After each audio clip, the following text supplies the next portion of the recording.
Welcome to the 4th post-cabinet briefing. To lead us in today's discussion is our chairperson of the session, Dr. Muswere, Minister of Information, Publicity, and Broadcasting Services. Over to you, Minister. Thank you, Chief Secretary. Thank you, members of the Fourth Estate, for coming. Cabinet discussed a number of issues as follows. Cabinet received a report on the hosting of the first United Nations Tourism Africa Gastronomy Forum as presented by the Minister of Tourism and Hospitality Industry, Honorable Barbara Rodzi. Zimbabwe will be hosting the United Nations Tourism Africa Gastronomy Forum, the first on the African continent, in Victoria Falls from the 26th to the 28th of July 2024. Zimbabwe was selected to host the forum in the wake of an exceptional exhibition of our country's culture and cuisine by our Zimbabwean delegation at a similar forum held in Spain in October 2023. Zimbabwe received 100 scholarships from the United Nations Tourism during the forum in Spain targeting Zimbabwean beneficiaries. The scholarships have been taken up by students in culinary departments and schools across Zimbabwe, and all the country's 10 provinces benefited from the scholarships. Meanwhile, the government of Zimbabwe is in the process of establishing a gastronomy tourism academy in Victoria Falls in order to serve Zimbabwe and the whole of the African continent. The prestigious event in Victoria Falls will further validate His Excellency the President Dr. Idi Mnangagwa's untiring efforts to establish our country as a global leader in heritage-based tourism and hospitality. Cabinet considered and approved the additional principles to amend the Zimbabwe Media Commission Act as presented by the Minister of Information, Publicity and Broadcasting Services. The additional principles in terms of the amendments will ensure that all the identified gaps are covered. The amendments will also standardize training in journalism and mass communication, thereby entrenching professionalism. Furthermore, the definition of a media practitioner will be expanded, and a Media Council of Zimbabwe will be established for the purposes of regulating the media. Additional principles will also cover the ownership of mass media services in the country, the tenure of office for commissioners and the reporting structure. Foreign ownership of mass media services in Zimbabwe will be limited in order to promote local content, local businesses and employment.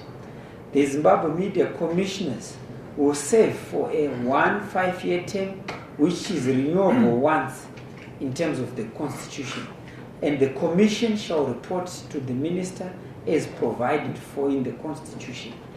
The addition in terms of the principles are also as a result of many consultative meetings between the Ministry of Information, Publicity and Broadcasting Services, ZUJ, the Media Alliance of Zimbabwe, and the Zimbabwe Media Commission. The journalists also support the proposed principles. Cabinet also deliberated and approved the principles of the Media Practitioners Bill. which was presented by the Minister of Information, Publicity and Broadcasting Services. This is in line with supporting the protection of media practitioners, journalists included. After repealing IPA, Cabinet approved the media practitioners' principles, which will go a long way in protecting the media practitioners. This comes at the backdrop of several lobbying groups, which also include ZUJ, MAS, and also in consultation with the Zimbabwe Media Commission. This has been developed in order to support the media profession and also the sector. The bill will professionalize the media practitioners and define media practitioners, which will also allow the independence and co-regulation of media practitioners within the sector. It will also allow the growth and development of the media industry. The nation is also advised that the Media Practitioners Bill seeks to create a legal framework that outlines the parameters for the regulation of the media as provided for in terms of Section 249, subsection 3 of the Constitution of Zimbabwe. This entails the creation of the Zimbabwe Media Practitioners Council, which will be responsible for the regulation and enforcement of professionalism among all media practitioners. The Media Council will use delegated power from the Zimbabwe Media Commission to discipline its members.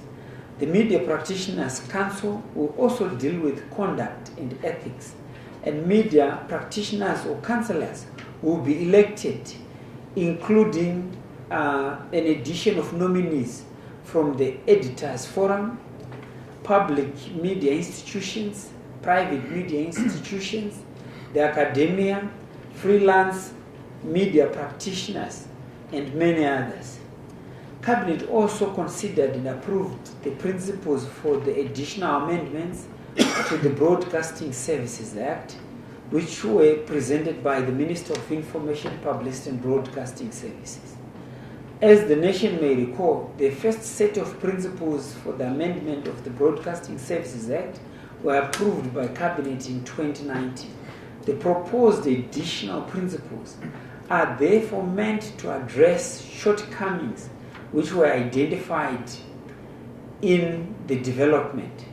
The additional principles and the amendments which will follow, among other provisions, will provide for the following: ensuring gender balance in the appointment of the Broadcasting Authority of Zimbabwe Board, the introduction of annual applications for broadcasting frequency spectrum licenses, broadening and the introduction of new definitions under Section 38A, and the prohibition of sale of motor vehicle registration license or motor vehicle insurance cover or policy to a person without a current radio license or an exemption from Zimbabwe Broadcasting Corporation under Section 38B.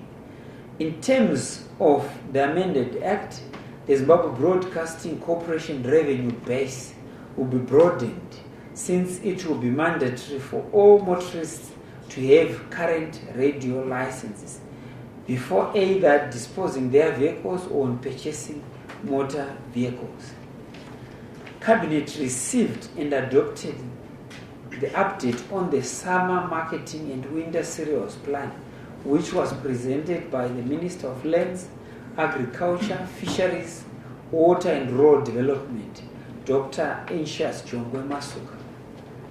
According to the results of the second round of Crops, Livestock and Fisheries Assessment of the 18th of April 2024, the country's updated food balance sheet to March 2025 indicates a shortfall of 598,000 metric tons of consumption level at a rate of 7.5 kgs per person per month to 1,108,425 metric tons of consumption of 10 kgs per person per month. The food security balance sheet comprises 1. Stock held by individuals, private sector and government. 2. The meager El Nino-induced drought harvest. 3. The imports by government and the private sector. 4. The winter cereal production. The wheat-based food security strategic intervention will reduce the import requirement by government by 486,000 metric tons, which is equivalent to US dollars 189.5 million. Sufficient resources will therefore be deployed towards the timeous payments of local grain deliveries.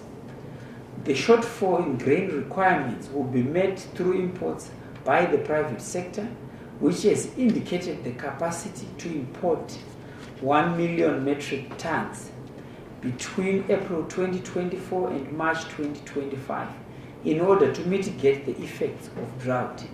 The Grain Marketing Board stocks as of 25th of April 2025 from maize, traditional grains, and strategic grain reserves, and wheat are 308,000 metric tons, including which we have wheat that is available for sale, and with a total of 122,000 metric tons.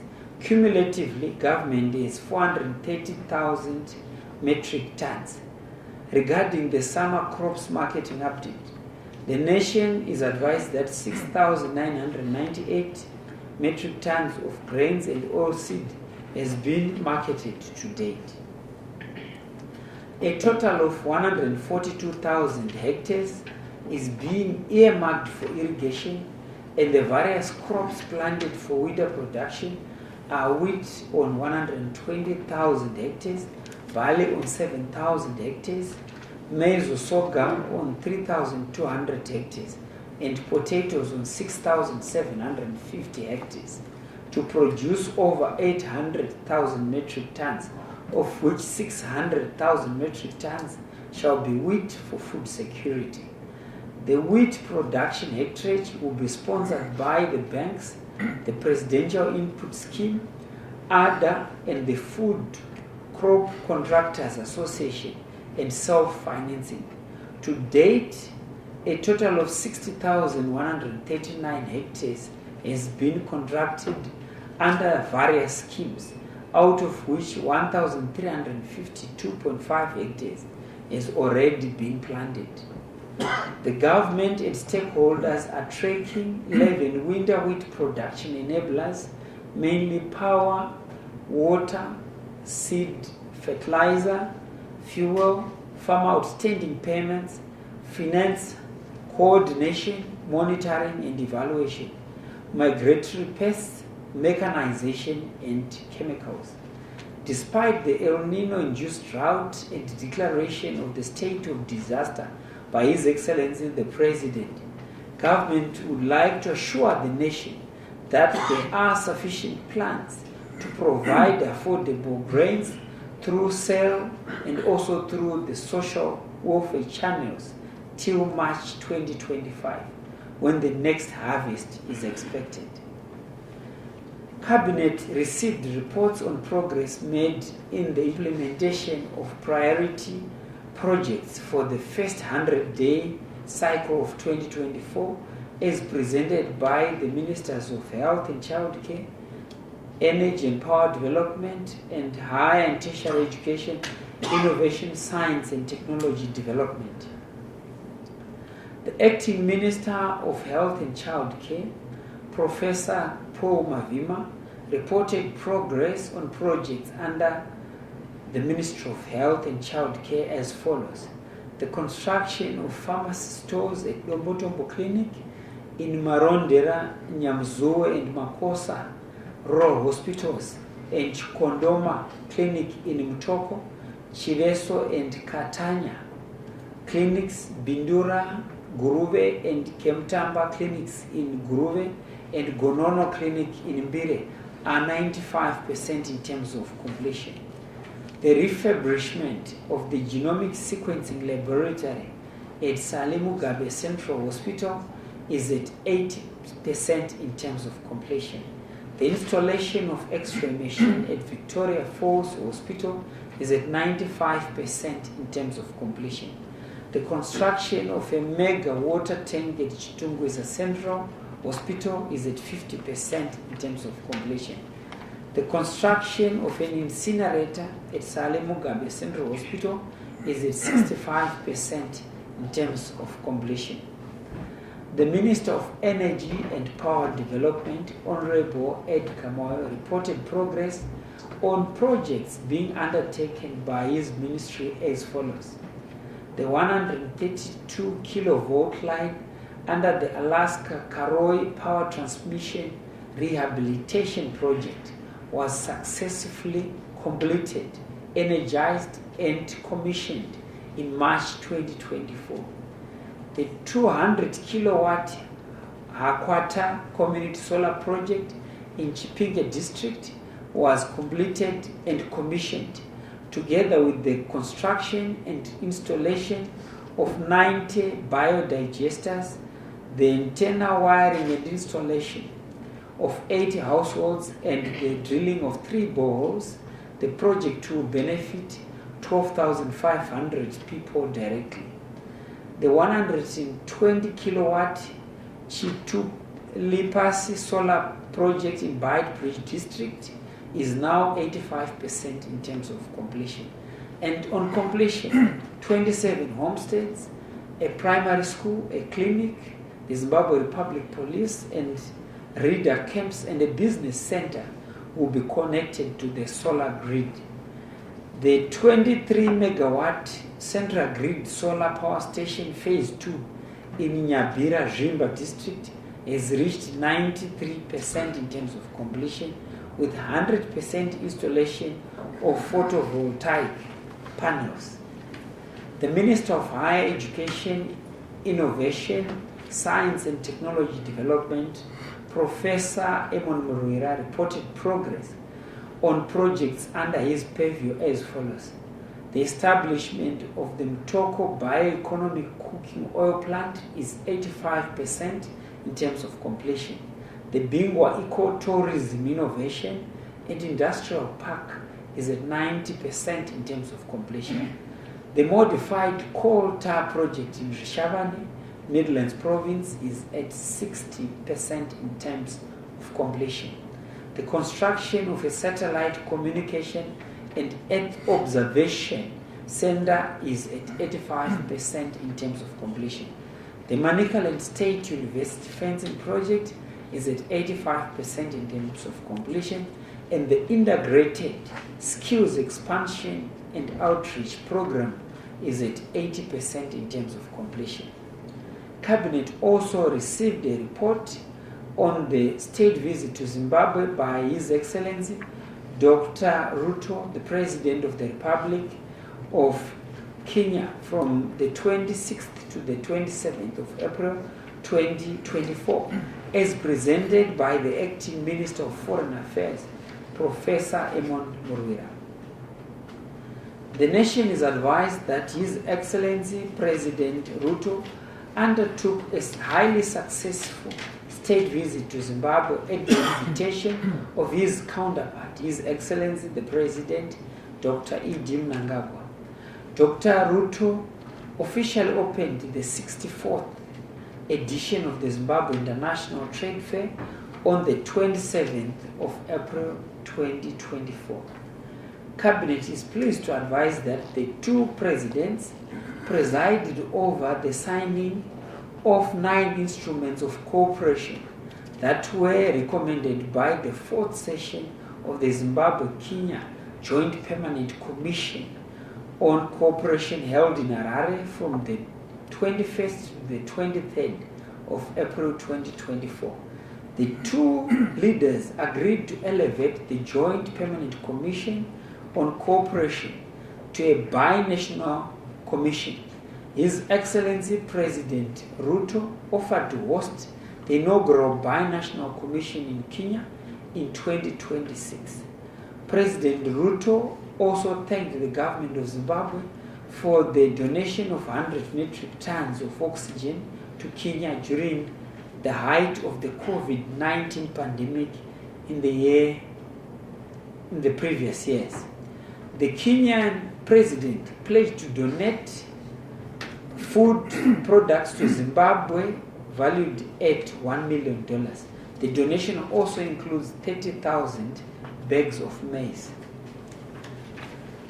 Cabinet also received and adopted the report on the official visit to Tehran by the Honorable Vice President Dr. CGD Chiwenga, which was undertaken from the 26th to the 30th of April 2024.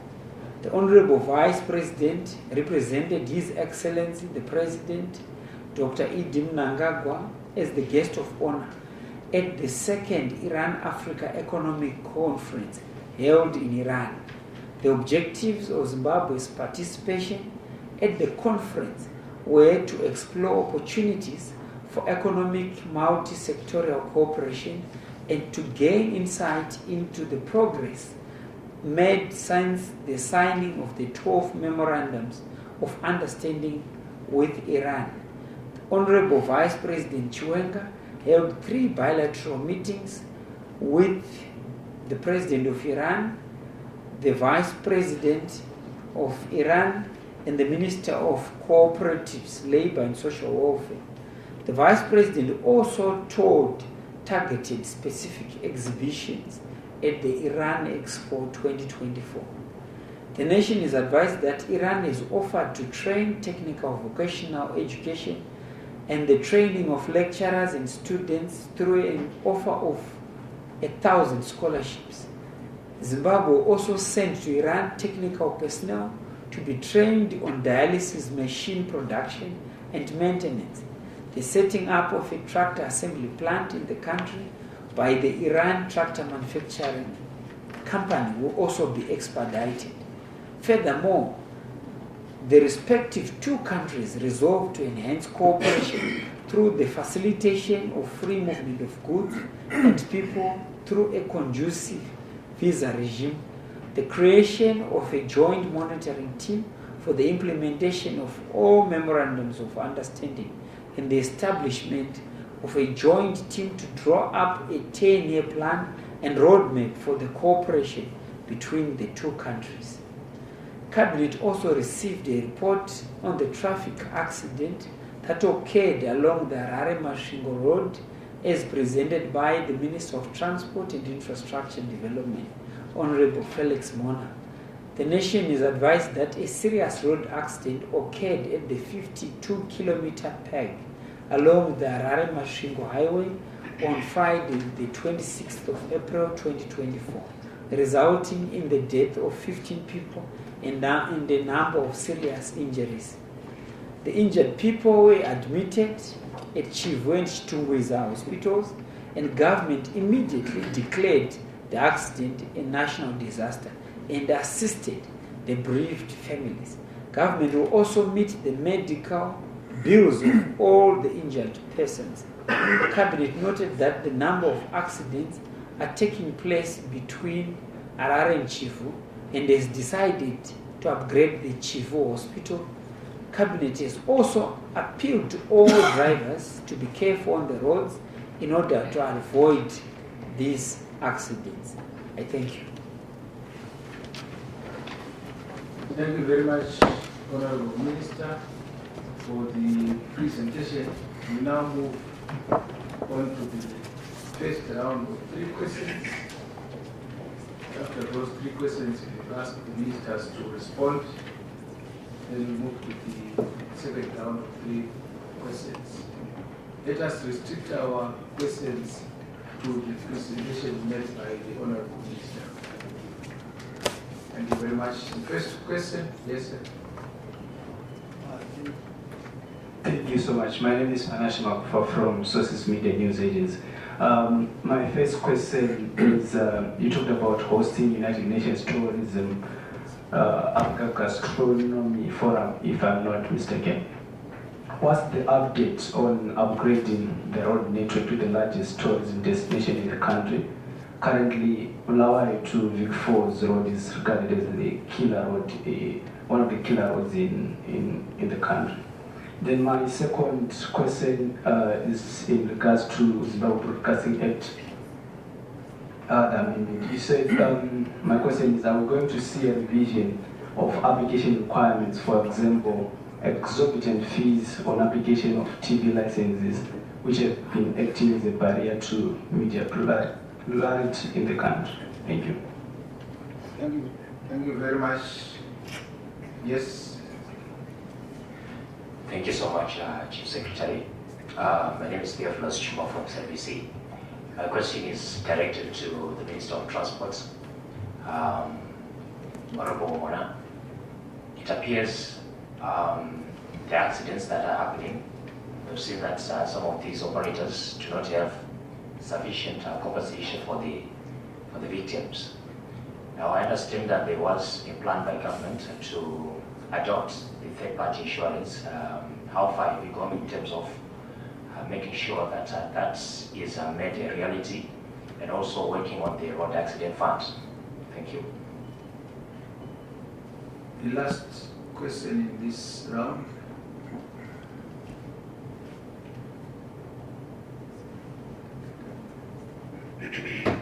Over to you, Minister.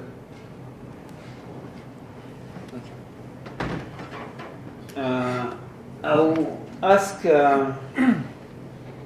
Honorable Mona on the first question, perhaps supported by Honorable Rodzi, with regards to the conference that we're supposed to be hosting in terms of infrastructure.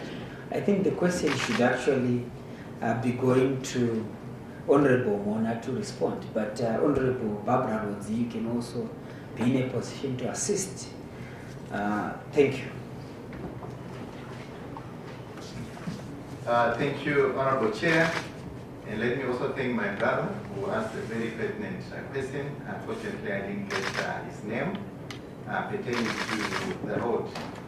I thought maybe he was going to comment what the Second Republic is doing in terms of road infrastructure, which is quite amazing.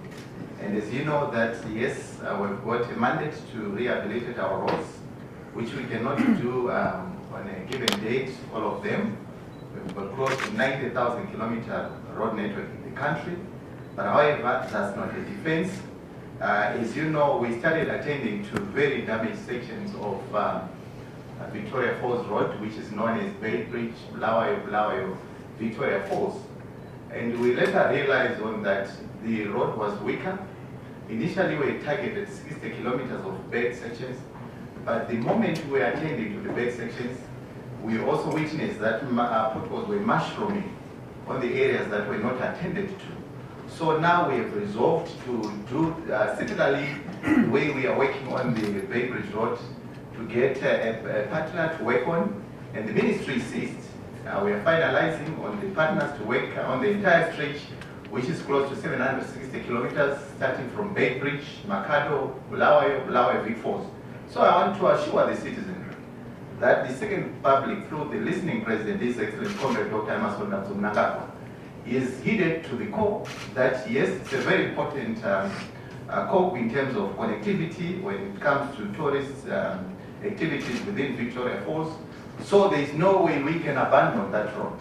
And I want to assure this august forum that we are descending on the Vic Falls, and the contractor is attending, just managing the road so that it is trafficable. But the long and sustainable solution to the road is to rehabilitate, reconstruct the entire road network when it comes to the Victoria Falls.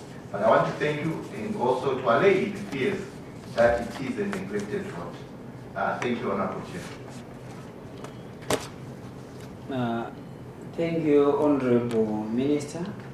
The second question I can respond, while it's Theophilus Chuma, you can be able to redo your question so that I can know it precisely who should be able to respond to that question. There won't be any reintroduction of exorbitant fees, that I can assure you, comrade journalists.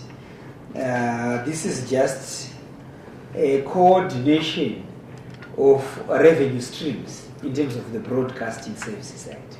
The additional principles are there to ensure that we deal with a lacuna within the Broadcasting Services Act in terms of revenue generation. Because you know the efficiency of a state or a government is in its coordination in terms of revenue streams. So this is precisely the issue.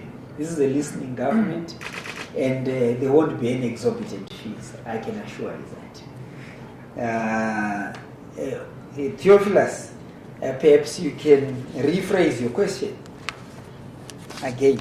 Thank you so much, Honorable Minister and Chair. So my question is mainly focusing on the road accidents that have been recorded of late. And I can cite the blue circle issue where the bus operators didn't have enough insurance cover for the victims. But the question mainly is focusing on what government is doing in terms of rectifying that anomaly, and also where are we now as governments in terms of ensuring that they adopt the third-party insurance cover, because I understand there were plans around that.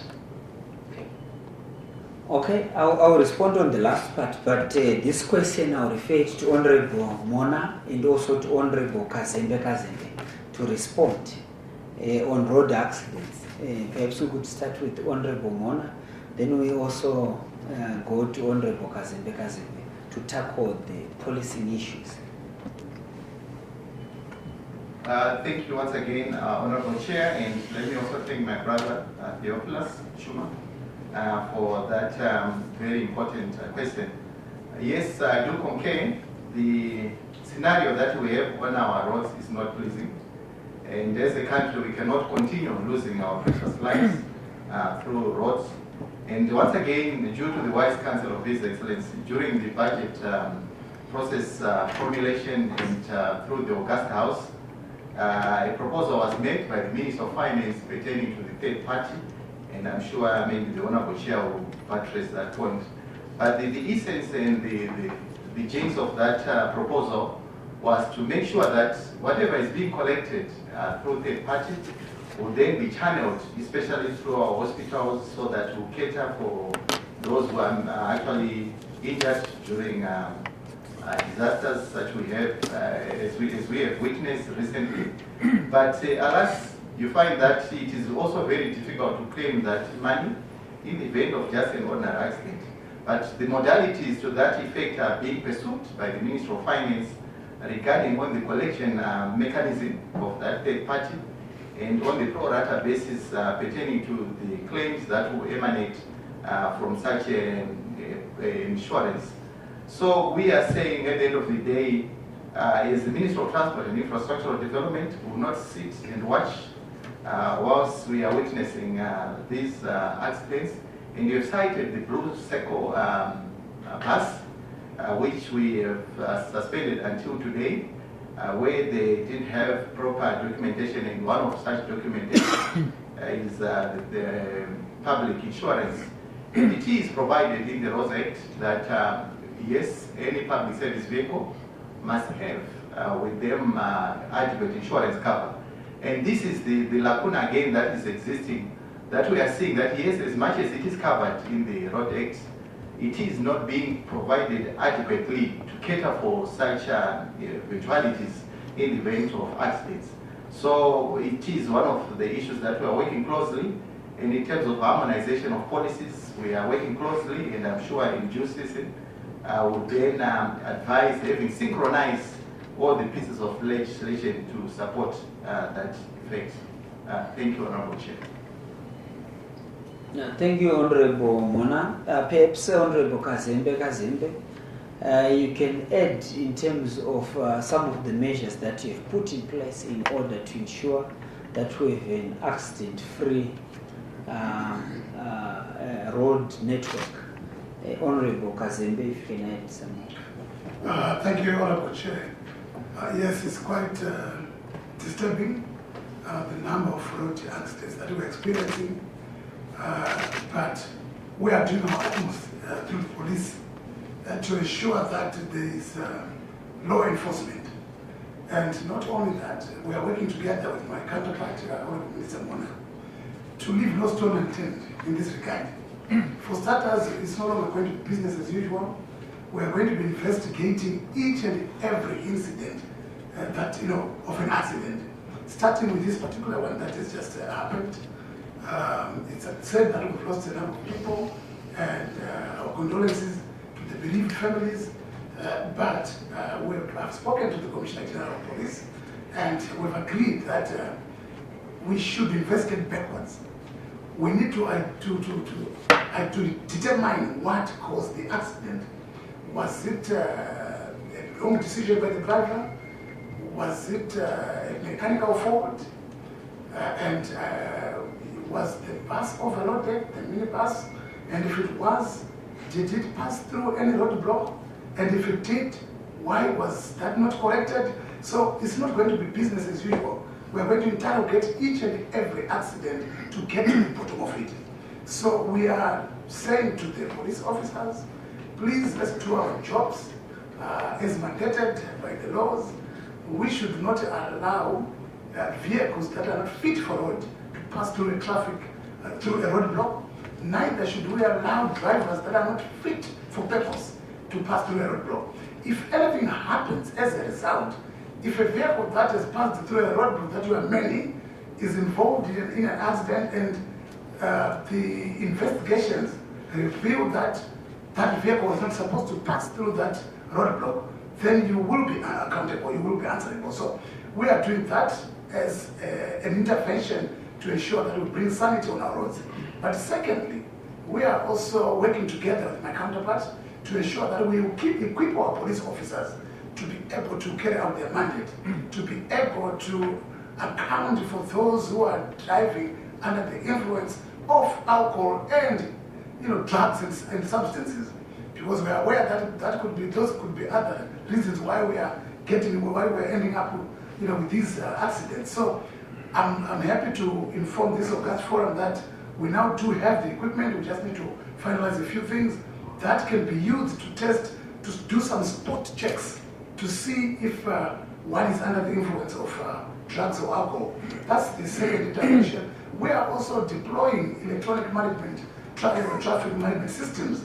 It's work in progress, which will result in the deployment of cameras on our roads and on our crossing points, which will in turn eliminate the human interference, so that we ensure that we don't have people who forget to do what they are paid to do and instead engage in corrupt activities. So these are some of the interventions that we are making as government and as Minister of Home Affairs. Thank you very much. Thank you, Honorable Kazembela Zembe. Over to you, Chief Secretary. Thank you very much, Honorable Ministers, for responding to those questions. We now move on to the last round of 3 questions. Last round. Yes. Thank you, Shea again. Mine is a follow-up on what Theo was asking. What happened to the road accident fund? What's the update? Thank you. Thank you very much. Yes, sir. Effort to secure SABC. Mine is to the Minister of Agriculture. There was made mention of the report that came out on the 18th of April, which indicated a shortfall of grain. There are reports within SADC that this new heat wave has actually seen the emergence of new diseases that affect crops. In your report, was that highlighted, and how much of an impact will the new pests and diseases that are affecting crops affect your projected yields, and what are you doing to address that? Thank you. Yes, can we have the last question? The last question.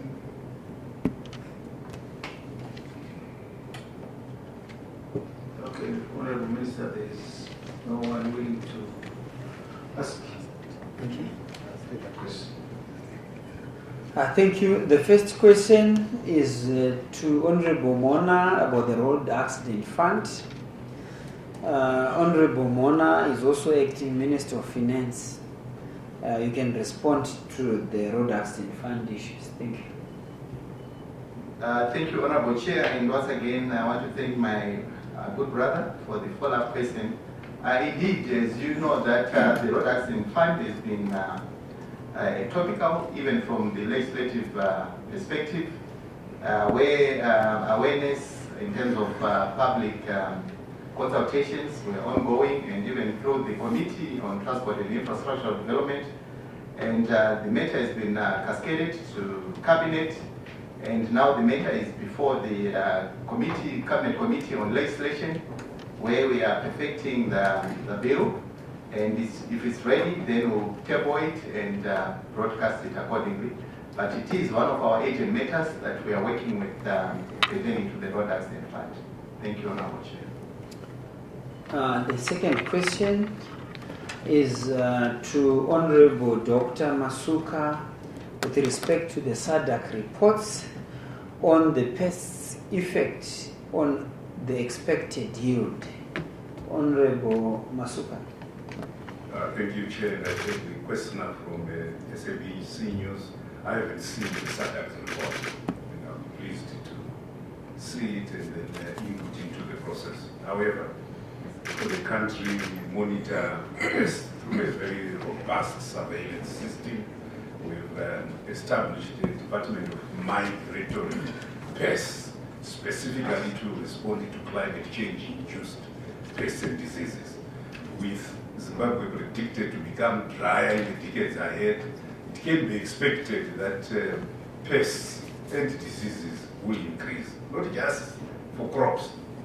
Humans, malaria will be found in higher elevation areas because it's going to be warmer. Tsetse fly, which is predominantly in the lower veld, will also now begin to encroach to other warmer areas. We anticipate that the fall armyworm, for example, that was detected a couple of seasons ago and has become endemic in the country, will continue to cause havoc.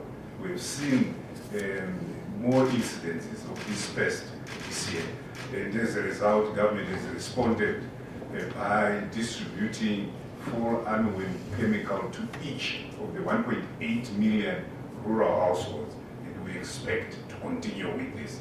We've also noted that although we've set up ward and village-based surveillance systems within the agritech system, that is sufficient. When there's an outbreak, invariably there's lots of damage, especially if this happens at a crop stage, at 5-6 leaf stage. So we want now to be able to utilize technology to assist us in the monitoring of these pests and diseases. So government is very alert to this. We've not seen any specific diseases associated with the El Nino and the drier period.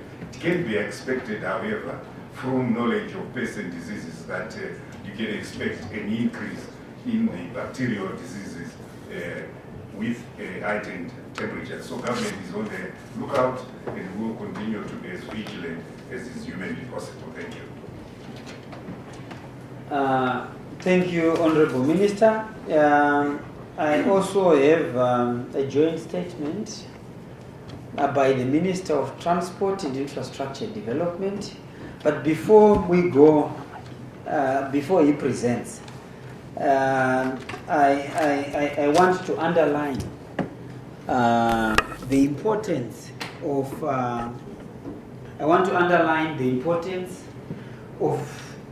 the Second Republic as a listening government, and also to highlight to one of your leaders, who is your Secretary General, Mr.